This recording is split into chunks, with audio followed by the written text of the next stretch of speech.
Vous écoutez Les Éclaireurs de Dialogue, le podcast de la librairie Dialogue à Brest. Je suis Laurence, bienvenue à vous.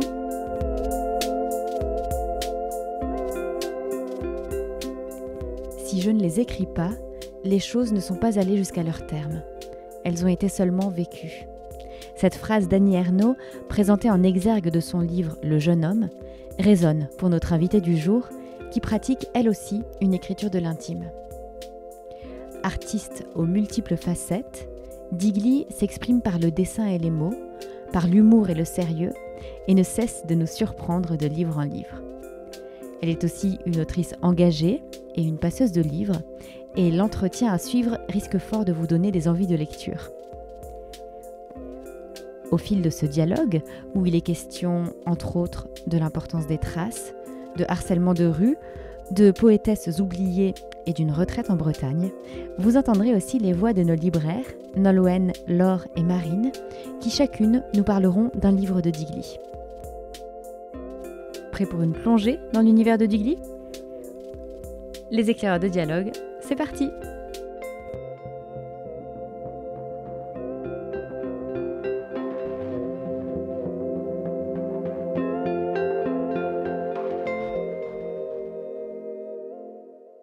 Bonjour Digli, et merci beaucoup d'avoir accepté cette invitation dans notre podcast des éclaireurs de dialogue. Vous êtes une artiste plurielle, illustratrice et autrice d'un blog d'abord, puis de bandes dessinées, de romans pour les ados, de quelques essais féministes, d'une anthologie de poésie et de 2 récits. Alors aujourd'hui, vous venez de publier Atteindre l'aube aux éditions La Ville Brûle, et c'est à cette occasion qu'on a eu l'immense bonheur de vous accueillir à Dialogue. Hier, il y a eu une rencontre au cœur de la librairie avec de nombreux lecteurs. Et puis aujourd'hui, nous nous retrouvons pour évoquer votre parcours et plonger dans votre atelier d'écrivaine. Alors, depuis toujours, je crois, l'écriture et le dessin sont 2 modes d'expression essentiels pour vous. Mais pendant plusieurs années, le dessin a pris le pas sur les mots, jusqu'à ce que les premiers romans ados paraissent, et puis Ressac, Je serai le feu et Atteindre l'aube, un récit, une anthologie de poésie féminine et une lettre. Comment l'écriture et le dessin se complètent alors, se nourrissent l'un l'autre, et est-ce que ce sont pour vous 2 manières différentes d'appréhender le monde, le réel et la création ? Oui, c'était un peu la dualité de ma vie, ce choix entre le dessin, l'écriture. Aujourd'hui, j'ai 35 ans et j'ai commencé comme illustratrice en 2009. Ça a été mon métier, c'est de ça que je vis, c'est ce qui m'a rendue connue.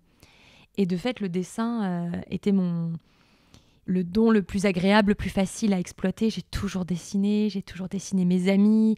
J'étais toujours dans la classe, celle dont on disait « Ah, elle dessine bien ». Donc c'était quelque part un choix, pas de facilité, mais en tout cas qui me semblait le plus évident. Et pourtant, j'identifie quand même que c'est l'écriture qui a jalonné ma vie de manière beaucoup plus profonde encore. Les 2 sont une histoire de regard, en fait. Je dessinais ce que j'observais, je me servais du dessin pour montrer un détail, une gestuelle, une scène.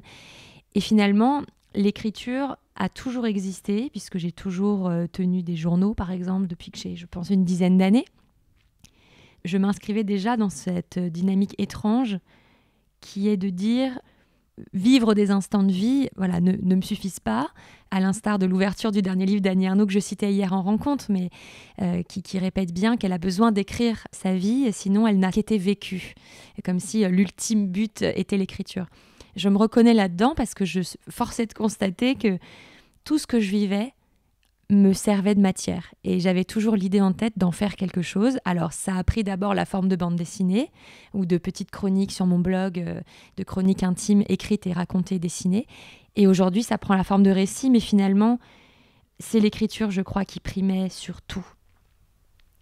Oui, cette phrase, c'est « si je ne les écris pas, les choses ne sont pas allées jusqu'à leur terme, elles ont été seulement vécues ». Merci de la citer, cette chère Annie Ernaux, parce que je tourne autour à chaque fois, il faut vraiment que je me note la citation quelque part pour la citer. Merci, ouais, c'est... Quand j'ai ouvert ce dernier livre et que j'ai lu ça a été la déflagration. Je me suis dit, mais qu'est-ce qui fait que certaines personnes sur cette terre ne se contentent pas de vivre leur vie ? Et ont besoin que la vie soit un matériau pour une forme de transcendance, pour quelque chose d'autre, comme si quelque chose d'autre pouvait exister que simplement la vie. Et ça, c'est le grand mystère de l'écriture, mais de toute autre forme d'art. Pourquoi on a besoin de peindre des tableaux ? Pourquoi écrire ? Pourquoi faire de la musique ? C'est ce qui m'obsède en tout cas, et c'est ce que j'aime retrouver dans la plume des autres. Alors Annie Ernaux, c'est une grande écrivaine de l'intime et finalement, c'est peut-être aussi ce qui lie toute votre œuvre, ce matériau de l'intime, aussi bien dans vos premiers dessins qu'aujourd'hui dans vos récits.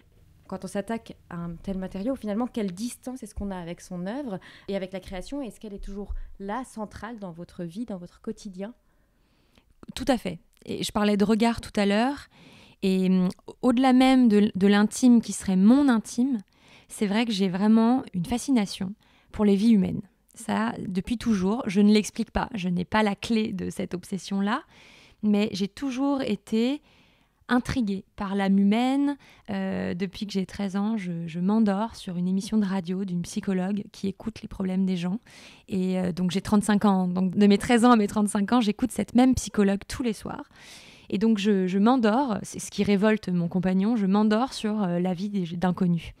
J'ai une soif comme ça de connaître les petits détails qui font qu'on aime, qui font qu'on est la fille d'un parent, qui font qu'on est la mère d'un enfant ou la sœur de quelqu'un. Ces liens-là qui font de nous des êtres humains, je pense que c'est ça le fondement de ce qui me fascine.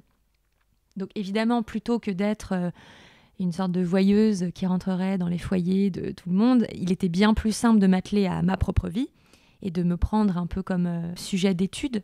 Et du coup, on peut me poser la question parfois, est-ce que ça n'est pas difficile de révéler certaines parts de soi au public, etc.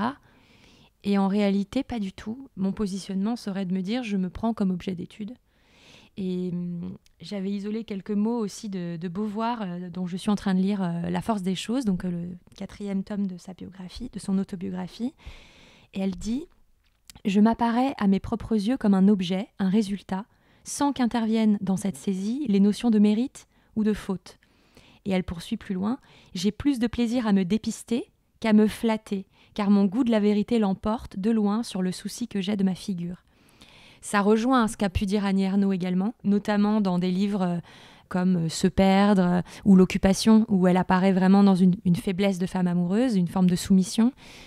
Elle le dit très bien qu'il ne faut pas qu'à cet endroit-là, il y ait ni de complaisance ou de honte, mais vraiment un regard qui se voudrait neutre. C'est impossible, hein, c'est une quête impossible, mais ce n'est pas forcément un miroir nombriliste, c'est vraiment essayer de comprendre les rouages de ce qui fait que notre vie est une vie humaine et de se remettre au contraire d'être une parmi un millier d'autres.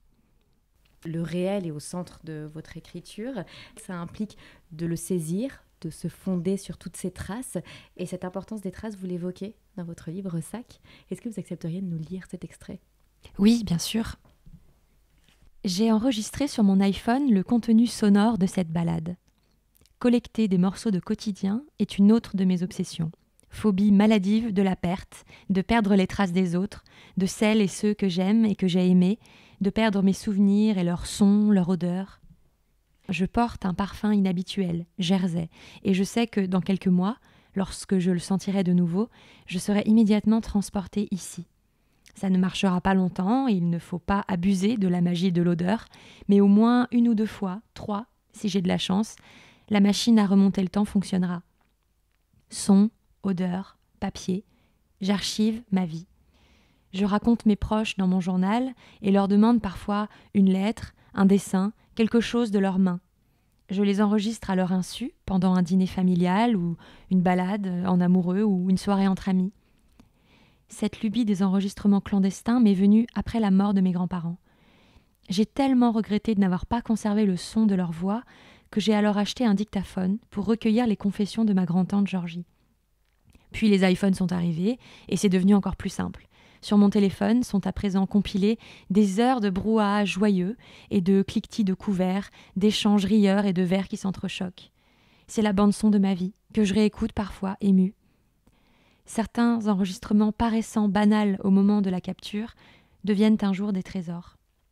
Évidemment, les vivants, tant qu'ils sont vivants, ne semblent rien avoir de précieux. Une voix que l'on entend chaque jour n'a que peu de valeur sur le marché du souvenir. Mais on oublie bien vite qu'ils peuvent disparaître à tout instant, qu'il faut prévoir, se tenir prêt à affronter la mort de ses ravissements. C'est un leurre, on n'y parvient jamais, ce n'est jamais assez. J'enregistre aussi parfois les inconnus dans la rue et le son des lieux, sans aucun lien avec ma lutte effrénée contre la perte, mais par simple goût de la beauté spontanée. Ainsi, Des morceaux de vies anonymes côtoient fraternellement les confidences de mes aïeux et de mes amoureux, entrecoupés de bruits d'eau, de ciel et de terre mouillée. En marchant seule dans Venise, de nuit, j'ai pensé aux bottines de Musset claquant sur les pavés humides sous la lune. Je me suis dit que les bruits de mes pas devaient être les mêmes qu'en 1834, et ce constat m'a brutalement saisie. J'archive les miens à ma manière, celle secrète et documentaire qui me fait collecter d'innombrables parcelles d'eux pour ne pas les sentir m'échapper.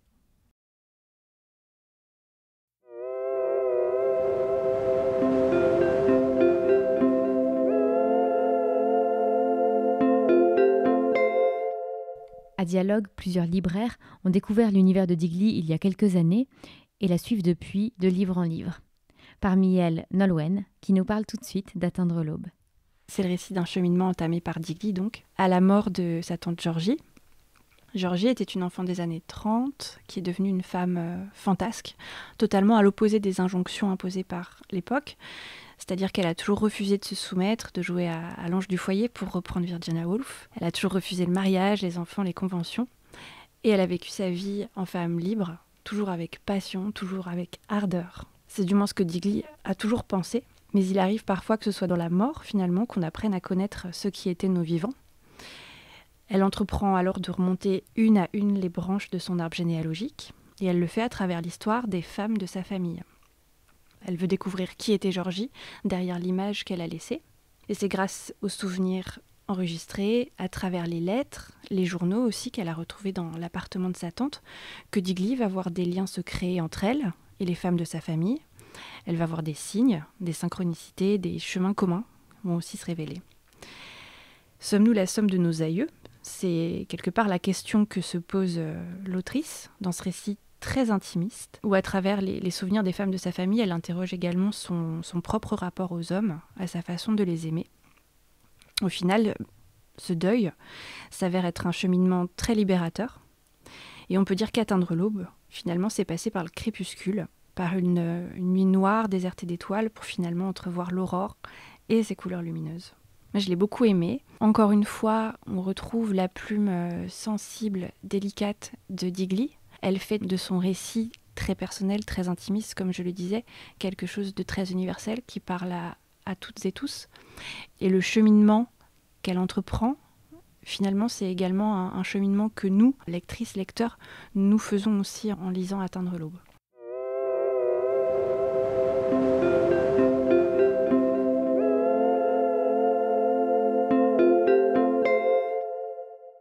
Peut-être que la nécessité de l'écriture relève aussi de cette peur de la perte qu'on écrit pour garder vivant. Et c'est aussi ce que vous faites dans Atteindre l'aube, ce nouveau texte que vous venez de publier, une longue lettre adressée à votre grande-tante Georgie, figure fantasque et admirée. Après sa mort, vous décidez d'entreprendre ce livre pour comprendre les racines de cette admiration, pour raconter aussi cette femme qui a été si importante pour vous. Et ce livre, il vous mène en fait dans des directions insoupçonnées. Il vous amène à explorer votre rapport à son histoire, mais aussi aux hommes et à l'amour. Alors est-ce qu'écrire, ça nécessite de s'abandonner d'une certaine façon, d'être ouvert à des chemins qu'on n'imaginait pas, de rester curieux ?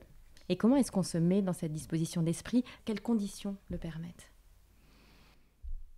J'ai entendu il y a quelques jours l'écrivaine Claudie Hunzinger, que j'adore, dire à Céline Duchesnay sur France Culture que écrire un roman n'est pas inoffensif. Et ces mots ont beaucoup résonné parce que l'écriture est agissante. Les mots sont agissants, on le sait dans la psychanalyse, mais c'est vrai aussi de l'écriture. C'est-à-dire que on part, enfin en tout cas, je parle en mon nom, je pars avec un projet, je pars avec une idée, je pars avec une intention, presque une sensation un petit peu instinctive et archaïque de ce qu'il faudrait dire, de ce qui est là et qui attend d'être dit. Et étrangement, au moment où je m'empare de ce sujet et où je lui donne un corps fait de mots, eh bien parfois, il m'échappe. Et parfois, l'écriture, qui est une forme d'introspection, de plongée en tout cas dans certaines profondeurs, peut mener dans des endroits inattendus, peut faire remonter des souvenirs. Je pense à Siri Husvet aussi, qui est une écrivaine américaine que j'adore, qui alterne une écriture romanesque et fictionnelle avec une écriture d'essai, et les deux sont passionnants. Et dans ses essais et dans les conférences qu'elle donne sur l'écriture, parce qu'elle est aussi psychologue, elle a passé un grand concours aux États-Unis de psychologie qu'elle a obtenu, et donc elle a le statut de docteur en psychologie. Donc elle est fascinée par le cerveau humain, et elle s'est rendue compte que le simple fait d'écrire sur une feuille blanche « je me souviens » peut faire émerger un souvenir, mais de manière assez mécanique en réalité. Je me souviens aussi de Marie Dariussec qui parlait de sa pratique d'écriture et qui remarquait que lorsqu'elle écrit sur l'ordinateur, elle n'écrit pas pareil que lorsqu'elle écrit sur le papier, et elle identifiait ça à quelque chose de très mécanique et de très biologique, parce qu'elle s'est dit, mais après tout, quand j'écris sur l'ordinateur, j'écris avec mes deux mains, donc a priori les deux zones de mon cerveau, gauche-droite, alors que sur le papier, je ne me sers que de ma main droite, donc forcément mon cerveau ne fonctionne pas pareil. Tout ça, moi, ça m'intéresse parce que je me rends bien compte que le fait de lutter un peu contre l'ineffable en essayant à tout prix de nommer des choses qui sont de l'ordre du sentiment, transforme. Et dans l'écriture d'Atteindre l'aube, alors que je pensais m'atteler à une mission assez douce et facile, ce serait un grand mot, mais en tout cas linéaire, qu'était cette lettre d'amour destinée à ma grand-tante, au moment où je veux décrire le portrait de cette grande-tante, donc de qui elle est la fille, de qui elle est la petite-fille, de quel milieu elle vient, quelle était sa famille, quel était son décor, et bien en fait, je décris sa famille qui est également la mienne, puisque c'est la sœur de ma grand-mère, donc ses aïeux sont les miens. Son histoire romanesque et bohème est également la mienne, même s'il y a 2 générations d'écart. Et en bousculant, en racontant le récit de cette famille, je travaille sur ma matière à moi aussi. Et donc je me retrouve à interroger où j'en suis dans ma vie quand Georgie disparaît en 2014, quelle jeune fille je suis, et je repère une sorte de nœud de cataclysmes qui ont tous lieu au même instant et qui me rendent la perte de Georgie d'autant plus symbolique et d'autant plus marquante comme une période charnière dans ma vie. Et donc, je me retrouve soudain un peu au centre du récit, alors que ça n'était pas du tout le point de départ. Il y a un autre aspect très important de toute votre œuvre aussi, c'est votre engagement féministe qui transparaît à travers les thèmes que vous abordez, et ce déjà dans vos romans pour les adolescents, à travers les projets que vous choisissez d'illustrer, à travers les lectures que vous nous conseillez, à travers la vision du monde que vous portez dans vos livres. Cet engagement, il s'est construit petit à petit, il a évolué, il a influencé sûrement votre parcours. Est-ce que vous pourriez nous dire quelques mots de ce cheminement, de la façon dont vous êtes devenue féministe ?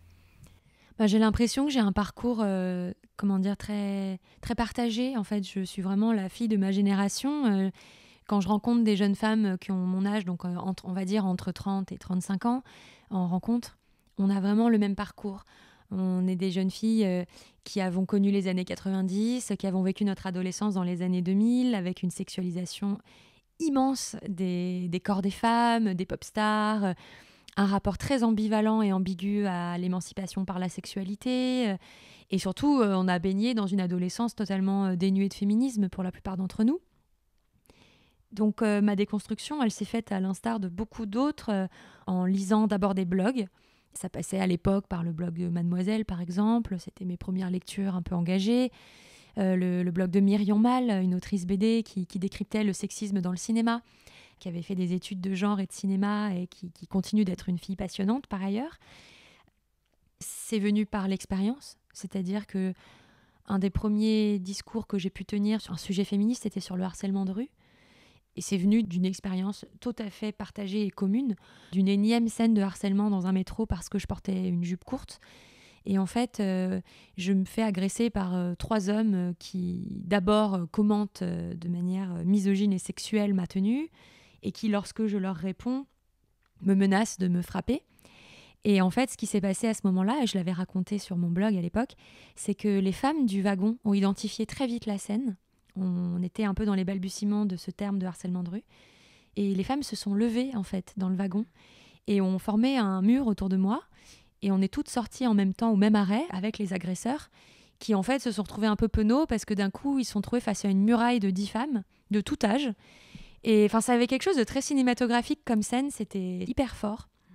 Et d'ailleurs, le groupe s'est dissous, s'est formé et s'est dissous sans mots, comme une urgence un peu apprise et instinctive de « on va pas se laisser faire ». Et la seule personne qui a nommé ça, c'est une dame âgée, qui est venue me voir et qui m'a dit « vous avez bien fait de leur répondre, il y en a marre, moi j'ai connu ça toute ma vie et maintenant il faut qu'on se rebelle ». Et elle est partie. Et là, je me suis dit, non, mais il y a quelque chose qui ne va pas. C'est-à-dire qu'on commençait à identifier que ce qu'on avait pris peut-être pour acquis, comme, oui, les hommes sont dans la rue, ce sont eux qui ont la place dans l'espace public, on doit se faire toute petite, on se fera embêter quoi qu'il arrive, à nous d'avoir les épaules pour assumer ça. Il y avait vraiment un côté fier de dire, non mais moi ça ne m'atteint pas, je m'en fiche, j'ai des parades, je cours vite, j'ai mes ballerines dans mon sac. En fait, on n'avait même pas émis l'idée que peut-être on pouvait aussi trouver que ça n'était pas normal et se battre contre ces micro-agressions qui pouvaient aller jusqu'à des vraies agressions. Et c'est venu de ça aussi, d'une forme de ras-le-bol et du documentaire de Sophie Peters, cette femme belge qui avait marché dans la rue pendant des heures et qui s'était filmée pour rendre visible ce harcèlement de rue que les hommes ne voyaient pas, puisque dès qu'on est à côté d'un homme, les hommes ne nous parlent plus dans la rue, ne nous agressent plus. Donc c'est venu de tout ça. C'est venu aussi de mon entrée dans le travail en tant que jeune illustratrice, jeune BDiste, où on m'a constamment renvoyée à mon genre. On m'a toujours demandé ce que ça faisait d'être une femme dans la BD. Alors ça, toutes les interviews tournaient autour de ça. C'était pas inintéressant parce qu'effectivement, il y avait un contexte très sexiste, mais comme dans beaucoup d'autres métiers. Mais c'est venu de mon expérience de femme qui travaille et qui est bien obligée de constater que je ne suis pas traitée de la même manière, que lorsque moi je parle de mon intime, il est nécessairement féminin et donc il s'adresse nécessairement aux femmes, alors que lorsqu'un homme raconte son intime, c'est universel.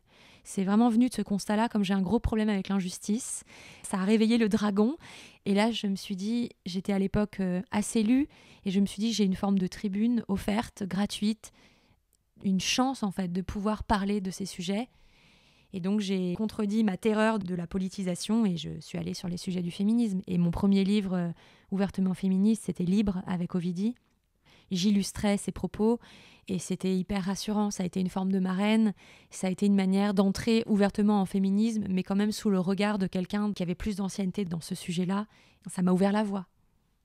Et puis un autre livre en lien avec cet engagement, c'est Je serai le feu, donc une superbe anthologie de poésie féminine qui est parue aux éditions La Ville brûle et à travers laquelle vous nous faites découvrir 50 poétesses des 19e, 20e et 21e siècles. Ça a mené de très nombreux lecteurs vers la poésie. Et donc c'est une anthologie qui est née de plusieurs années de recherche et c'est vous qui avez choisi chacun des textes tout en les illustrant.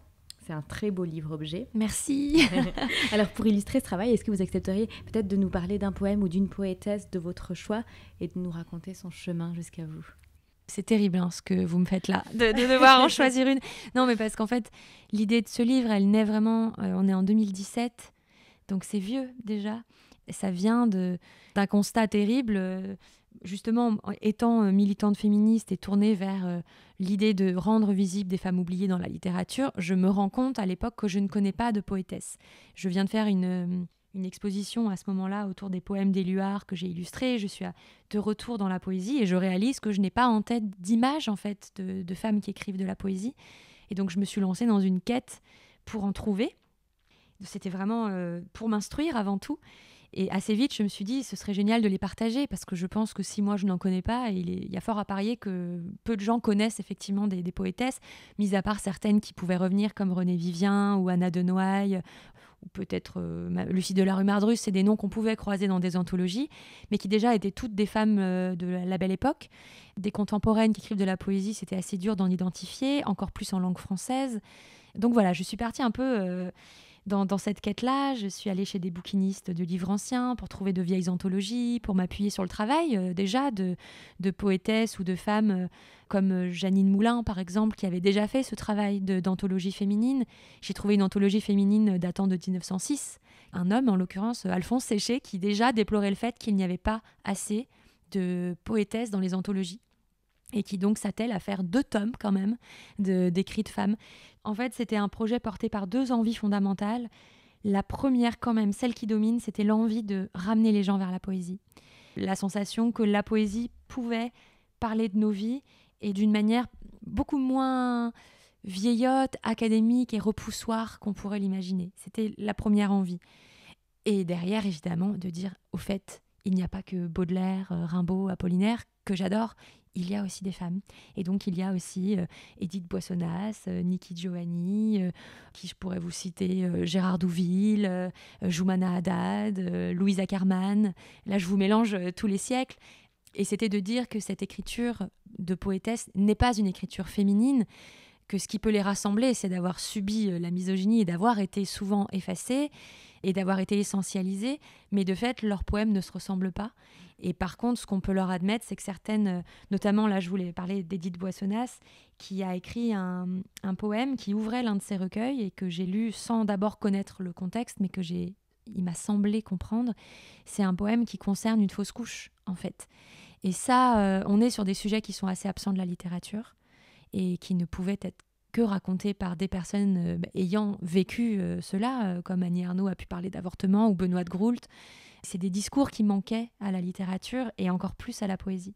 Là, on peut dire qu'il y a une écriture féminine, mais dans le sens d'une expérience de femme.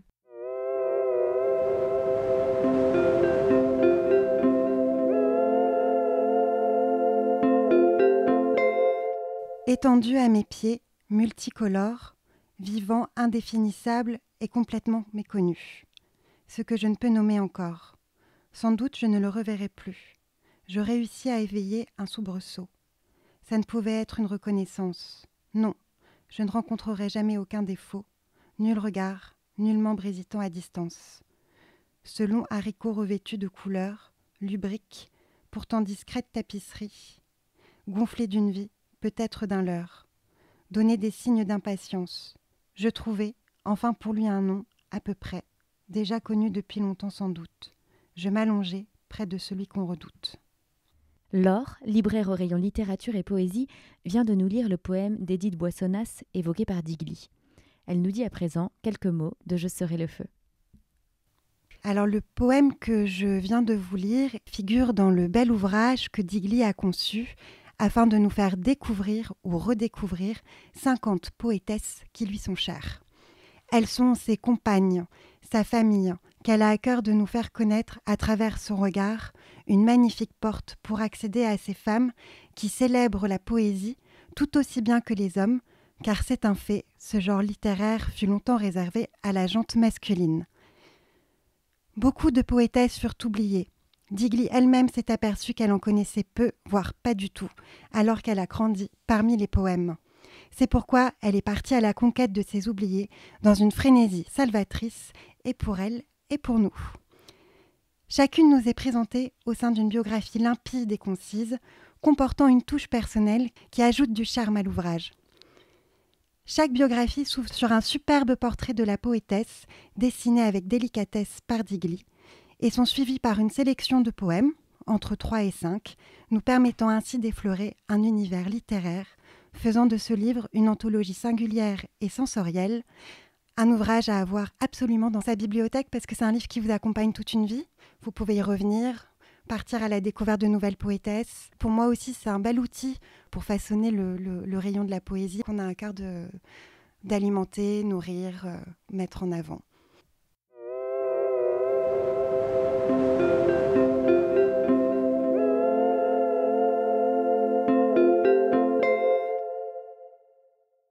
Dans toute vie d'auteur ou d'autrice, il y a un lien qui est très important, c'est celui avec l'éditeur. Est-ce que vous accepteriez de nous dire quelques mots de la façon dont ce lien se construit et de l'importance peut-être de son regard ? Oui, c'est vrai qu'il y a un vrai tournant dans ma vie. Jusque-là, j'ai fait beaucoup de maisons d'édition différentes et puis par ailleurs des maisons, ce qu'on appelle des grosses maisons d'édition. Et en fait, ce qui s'est passé, c'est que lorsqu'en 2017, je bâtis un peu ce projet qui deviendra Je serai le feu, mais qui à l'époque n'a pas de nom, et simplement une envie que j'ai de faire découvrir ces poétesses, eh bien, je passe 2 ans à écumer les refus de ces fameuses maisons, de différentes maisons d'édition, classiques, moins classiques, BD, littérature. Je ne trouve pas, en fait, à qui proposer l'idée d'une anthologie de poésie de femmes. Donc au bout de 2 ans, je commence à désespérer. En plus, c'était frustrant parce que c'est un projet que je partageais sur les réseaux sociaux, donc sur mon Instagram en l'occurrence. Je partageais ses dessins, je partageais des poèmes. J'avais tiré moi-même des sérigraphies, des illustrations de ces poétesses que j'accompagnais d'une petite sélection de poèmes et d'une courte biographie.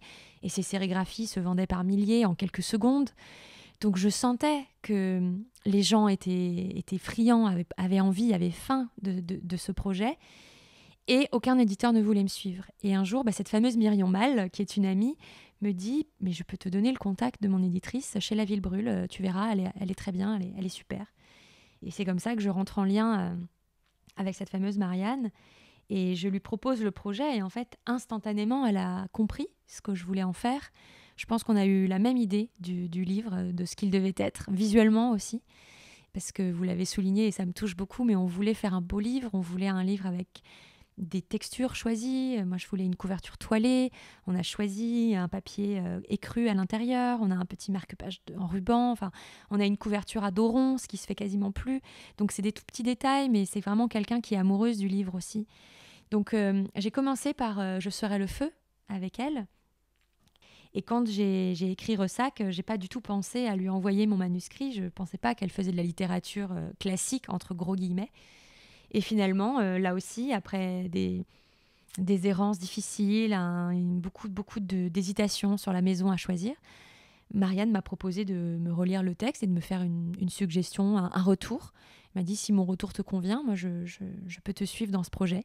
Et ce retour, justement, le regard qu'elle a posé sur le texte m'a semblé très proche de ce que je cherchais. Elle me laisse en même temps vraiment mon identité, ma liberté. Il n'y a jamais d'imposition et en même temps des suggestions toujours très sensibles et très fines.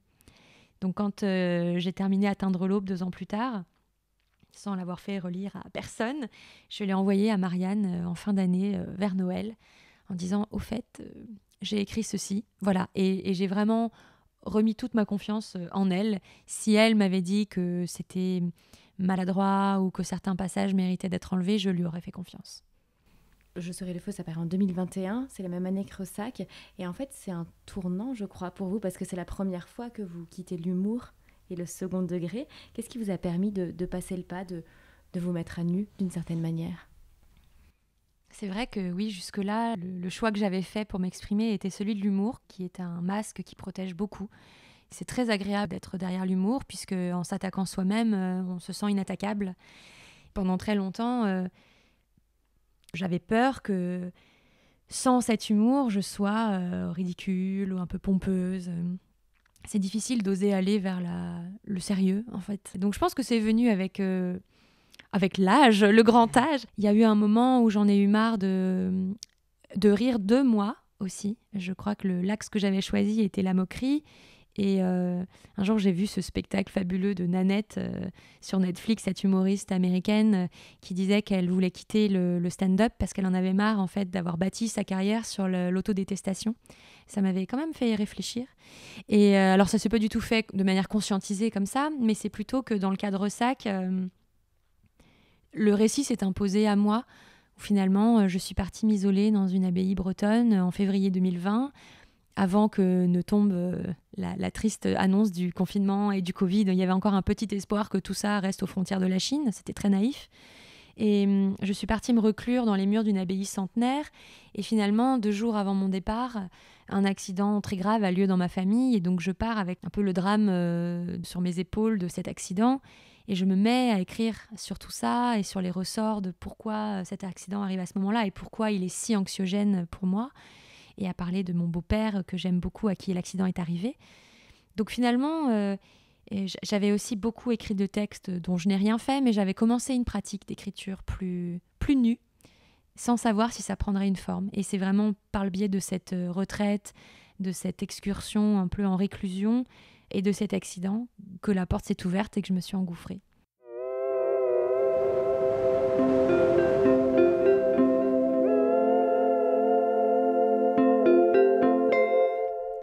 Écoutons à présent la voix de Marine, libraire à dialogue et lectrice passionnée de Digli, qui nous propose une plongée dans Ressac. Je me laisse envahir par l'océan, contemplative, silencieuse, heureuse d'être seule, de n'avoir à faire aucun compromis, de demeurer, là, immobile, aussi longtemps que je le souhaite. Voilà ce que Digli nous propose au début de Ressac, un récit qui nous raconte l'expérience de l'autrice lors de sa première retraite spirituelle de 5 jours dans une abbaye bretonne.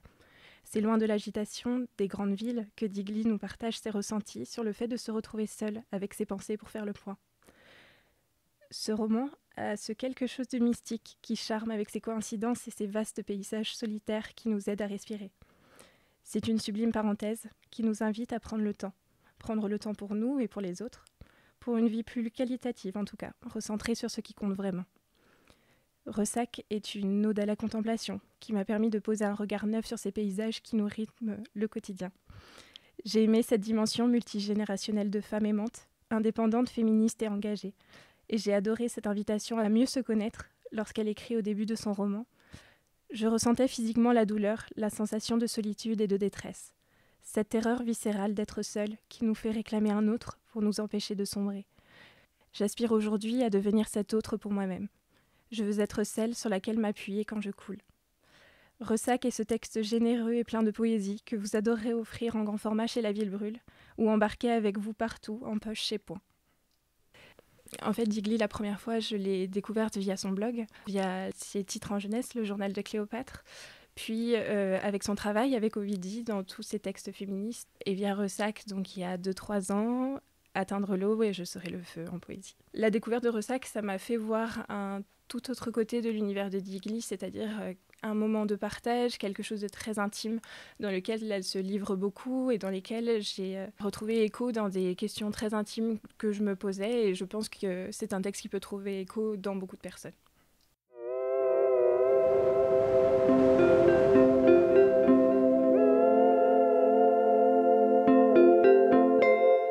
De livre en livre, vous nous surprenez.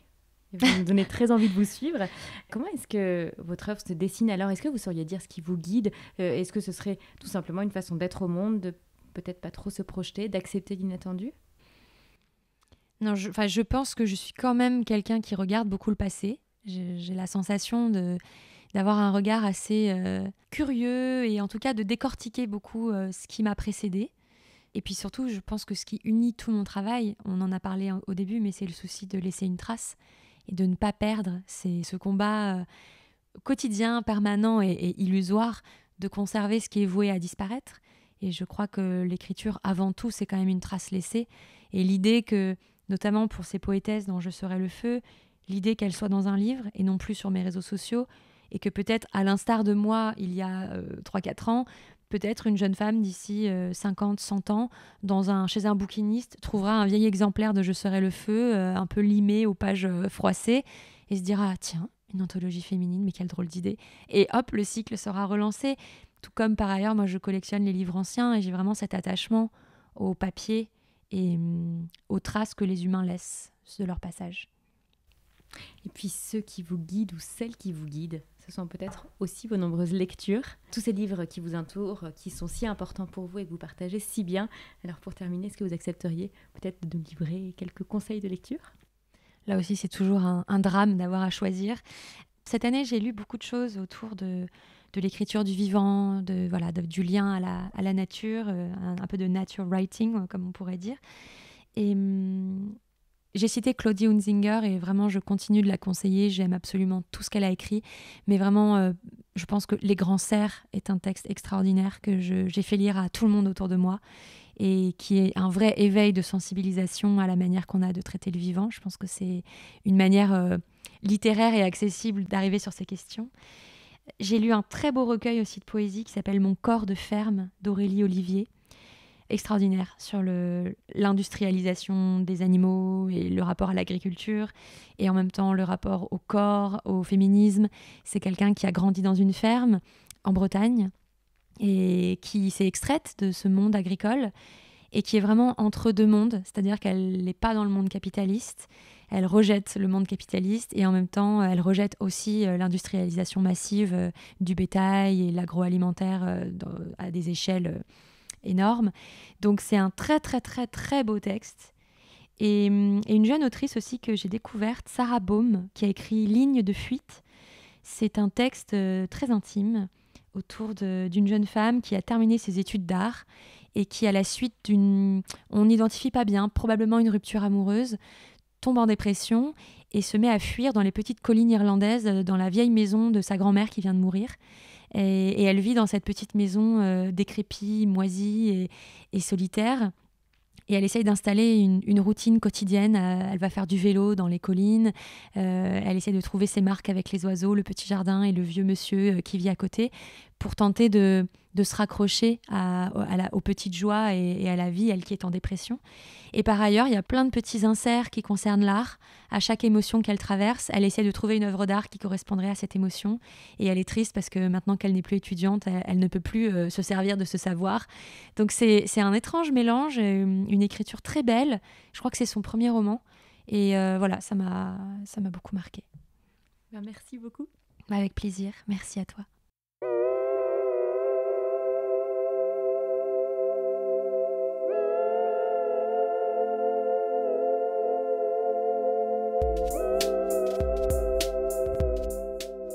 Cet épisode des éclaireurs de dialogue se termine.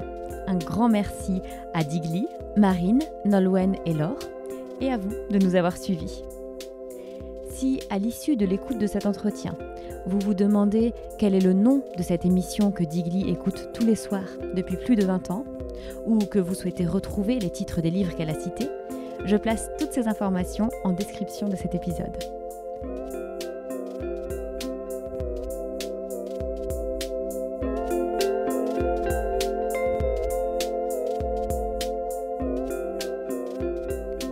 Il me tarde déjà de vous retrouver pour un prochain épisode. Et d'ici là, si celui-ci vous a plu, surtout, n'hésitez pas à nous le dire et à en parler autour de vous. Et rendez-vous à la rentrée pour de nouvelles découvertes.